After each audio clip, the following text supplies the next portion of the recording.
শালবন বৌদ্ধবিহার সম্পর্কে ইতিহাস কি বলে? বন্ধুরা, আমি মনি শাহীন আজ সর্বপ্রথম চলে আসলাম শালবন বৌদ্ধবিহার। শালবন বৌদ্ধবিহার কুমিল্লা জেলার কোটবাড়িতে অবস্থিত। আজ আমার সাথে ভ্রমণ সঙ্গী সৈয়দপুর থেকে রাকিব ভাই। বন্ধুরা, শালবন বিহার প্রবেশ করতে প্রথমে টিকিট সংগ্রহ করতে হবে, আর এখানে সামনে টিকিট কাউন্টার আছে, আর আমরা এখান থেকে সর্বপ্রথম দুটি টিকিট সংগ্রহ করব, তারপরে ভিতরে প্রবেশ করব।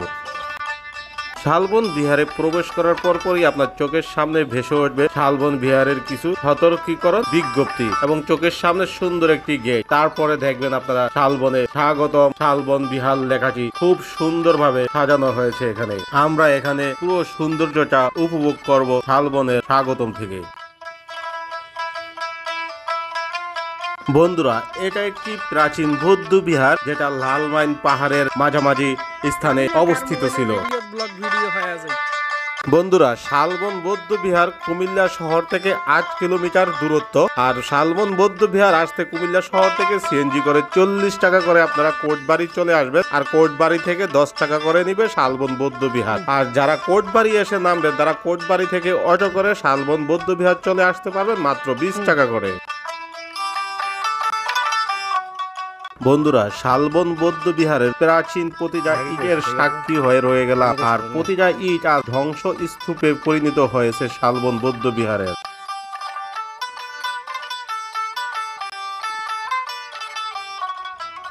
আমরা বিকেল বিকেল এই শালবন বৌদ্ধ বিহারে প্রবেশ করলাম, তারপরও এখনো রোদের ঝাঁজ একটুও কমে নাই, কিন্তু খোলা আকাশের মুক্ত বাতাসে শালবন বৌদ্ধ বিহারের প্রাকৃতিক সৌন্দর্য মন কেড়ে নেয়ার মতো।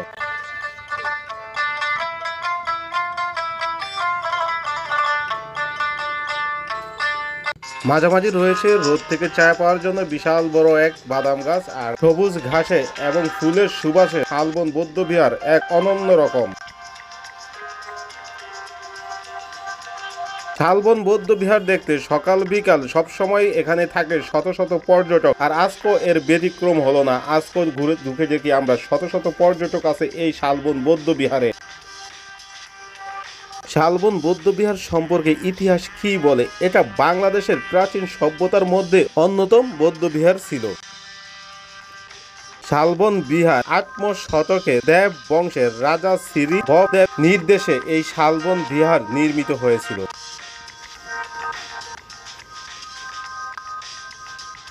বন্ধুরা, 1875 সালের দিকে কোটবাড়ির একটি রাস্তা তৈরি করার সময় এই শালবন বৌদ্ধ বিহারের সন্ধান মিলে। বন্ধুরা, এখন আমরা চলে যাব শালবন বৌদ্ধ বিহারের মূল ফটকে, যেখানে ছিল কেন্দ্রীয় মণ্ডপ এবং একটা পানির কূপ। এটাই হলো শালবন বৌদ্ধ বিহারের প্রাচীন দেয়াল, আর এই প্রাচীন দেয়াল ভেদ করে ঢুকবো আমরা শালবন বৌদ্ধ বিহারে। তো সামনে আছে শালবন বৌদ্ধ বিহারের ঢোকার পথ। শালবন বৌদ্ধ বিহারে শত শত পর্যটক আসার একমাত্রই কারণ হলো প্রাচীন সভ্যতার ইতিহাস সাক্ষী হওয়া এবং এই প্রাকৃতিক সৌন্দর্য উপভোগ করা। বন্ধুরা, মজার বিষয় হলো আমরা শালবনে এসে এখানে সামনের কিছু হোটেল আছে, ওই হোটেলে বসছি খাওয়ার জন্য। আমাদের সঙ্গে এই 2 ভাইও ছিল, তো এখানে আমরা ভর্তার অর্ডার করছিলাম। আসলে ভর্তাগুলো খাওয়ার যোগ্য না, এত পরিমাণ ঝাল ছিল এবং ভর্তার তেমন কোনো টেস্টও ছিল না। বন্ধুরা, এই শালবন বৌদ্ধ বিহার প্রায় 42 একরের কাছাকাছি জমির উপর অবস্থিত।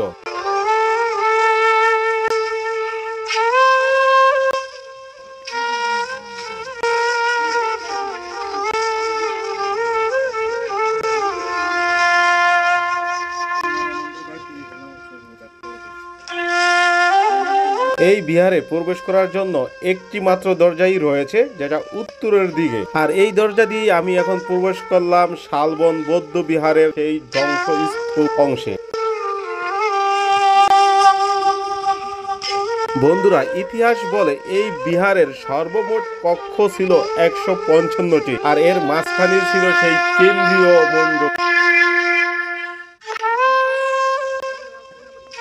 এটা দেখার জন্য শুধু আমি না, দূর দূরান্ত থেকে শত শত লোক আসে, আর সবাই এখানে আসার পর ছবি তোলার জন্য ব্যস্ত হয়ে পড়ে এই ব্যস্ত শালবন বৌদ্ধ বিহারে। দেখেন ছোট বড় সবাই ছবি তোলায় ব্যস্ত এই বৌদ্ধ বিহারটিতে। মাঝে মধ্যে রোদের আলোয় পুরো ভিউটা কালো দেখা যাচ্ছে। আমি এখন শালবন বৌদ্ধ বিহারের উঁচু জায়গায়।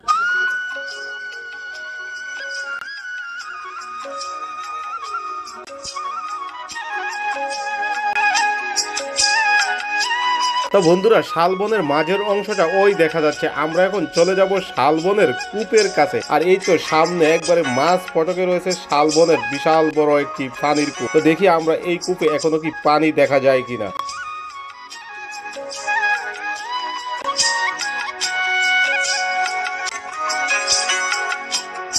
এই কূপটা জালি দিয়ে বন্ধ করে রাখা হয়েছে, কারণ পর্যটকদের যাতে কোনো সমস্যা না হয় দেখতে আসে। আর এই যে এখনো দেখা যাচ্ছে কূপে পানি আছে। ইতিহাস বলে মণ্ডপটা এখানেই থাকার কথা ছিল, কিন্তু এখানে কোনো নির্দিষ্ট চিহ্ন পাইনি আমি মণ্ডপে। তো আমরা চলে যাচ্ছি শালবন বৌদ্ধ বিহারের সবচেয়ে উঁচু কক্ষ যেগুলো ছিল ওই অংশে।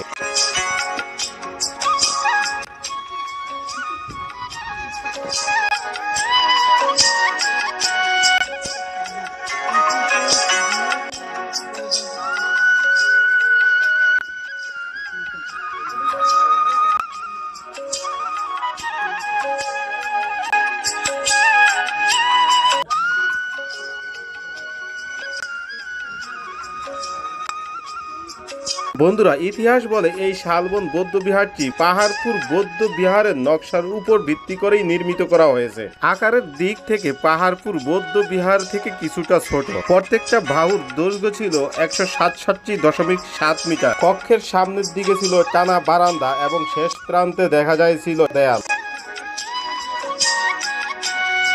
বন্ধুরা, ধারণা করা হয় এসব কক্ষে থাকতো বৌদ্ধ ভিক্ষুকরা, আর উপাসনায় তাদের ধর্ম চর্চা করত তারা। বন্ধুরা, এই ধ্বংস স্তূপ খনন করার সময় 400 স্বর্ণ ও রূপোর মুদ্রা এবং মাটির মূর্তি সহ নানান জিনিস উদ্ধার করা হয়। আর এখানে 4টি বিশাল স্তম্ভের উপরে একটি হলঘর নির্মাণ করা হয়। আর এই শালবনের এই হলঘরটি ভিক্ষুকের খাবারের জন্য ব্যবহার করা হতো। বন্ধুরা, এটা হলো শালবন বৌদ্ধ বিহার। আর এই শালবনের বৌদ্ধ বিহারের প্রতিটা কক্ষের স্তম্ভগুলা দেখা যাচ্ছে এখনো। আর বন্ধুরা, আমি চেষ্টা করছি শালবনের ইতিহাস, সৌন্দর্য, ঐতিহ্য তুলে ধরার জন্য। যদি ভিডিওটি ভালো লেগে থাকে অবশ্যই লাইক করবেন, কমেন্ট করবেন এবং ভিডিওটি বেশি বেশি করে শেয়ার করে দিবেন যাতে সবাই দেখতে পারে। বন্ধুরা, শালবন বৌদ্ধ বিহারের পাশেই রয়েছে ময়নামতি জাদুঘর এবং শালবন বৌদ্ধ বিহারের স্মৃতি এবং শালবন বৌদ্ধ বন। তো সবকিছু আপনারা ঘুরে একটু একটু করে দেখবেন। আজকে আমার সময় ছিল না বলে আমি একটা অংশ আপনাদেরকে দেখাচ্ছি। আর আজকের মতো আমি এখানেই বিদায় নিব। আপনারা সবাই ভালো থাকবেন, সুস্থ থাকবেন। আল্লাহ হাফেজ।